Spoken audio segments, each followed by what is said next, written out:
SIR-ൽ വോട്ടർമാർക്ക് സഹായമായി സർക്കാർ ഇടപെടൽ. രേഖകളില്ലാത്തവർക്ക് സർക്കാർ സഹായം നൽകും. ഹിയറിംഗിനായുള്ള രേഖകൾ അതിവേഗം ലഭ്യമാക്കും.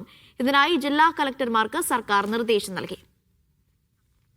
സഫാൻ VP തിരുവനന്തപുരത്ത് നിന്ന് വിവരങ്ങൾ നൽകും. സഫാൻ, ഏതു തരത്തിലുള്ള ഇടപെടലാണ് സർക്കാരിന്റെ ഭാഗത്തു നിന്നുണ്ടാകുന്നത്? അനീഷ, അർഹരായ മുഴുവൻ ആളുകളെയും വോട്ടർ ലിസ്റ്റിൽ ഉൾപ്പെടുത്താൻ അടിയന്തര നടപടി സർക്കാർ തീരുമാനമെടുക്കുന്നു എന്ന മുഖവരയോടുകൂടിയാണ് ജില്ലാ കളക്ടർമാർക്ക് സർക്കാർ ഇത്തരത്തിലൊരു നിർദ്ദേശം നൽകിയിരിക്കുന്നത്. മതിയായ രേഖകൾ കൈവശമില്ലാത്തവർ ആ രേഖകൾ ലഭ്യമാക്കുന്നതിനുള്ള നടപടികൾ സ്വീകരിക്കാൻ അതത് ജില്ലാ കളക്ടർമാർക്ക് സർക്കാർ നിർദ്ദേശം നൽകി. മുഖ്യമന്ത്രിയുടെ ഓഫീസാണ് ഇത്തരത്തിലൊരു നിർദ്ദേശം നൽകിയത്. രേഖകൾ കിട്ടാൻ ഈ കാലയളവിൽ ഒരു തരത്തിലുള്ള ഫീസും ഈടാക്കുകയില്ല.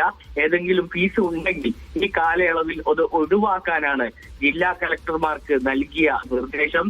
നേരത്തെ വോട്ടർ പട്ടിക തീവ്ര പരിഷ്കരണവുമായി ബന്ധപ്പെട്ട് വില്ലേജ് ഓഫീസ് അടിസ്ഥാനത്തിൽ സർക്കാർ ഹെൽപ്പ് ഡെസ്കുകൾ സജ്ജീകരിച്ചിരുന്നു.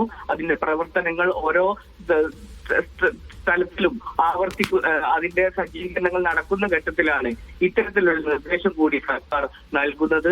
അതുമായി ബന്ധപ്പെട്ടുള്ള ഉദ്യോഗസ്ഥരുടെ ലീവ്, അവധി, അവരുടെ സ്ഥലം മാറ്റം സംബന്ധിച്ചൊക്കെയുള്ള നിർദ്ദേശവും സർക്കാർ നൽകിയിരിക്കുന്നു.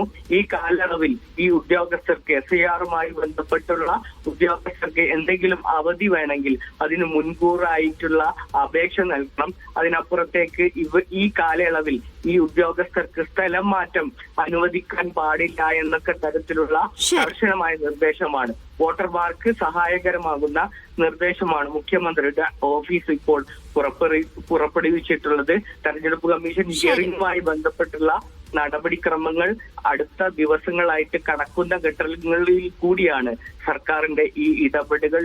19 ലക്ഷത്തോളം ആളുകളാണ് മാപ്പിങ്ങിന് SIR-ൽ വോട്ടർമാർക്ക് സഹായം എത്തിക്കാനാണ് സർക്കാരിന്റെ ഇടപെടൽ ഉണ്ടായിരിക്കുന്നത്. സഫാൻ VP ആണ് വിവരങ്ങൾ നൽകിയത്.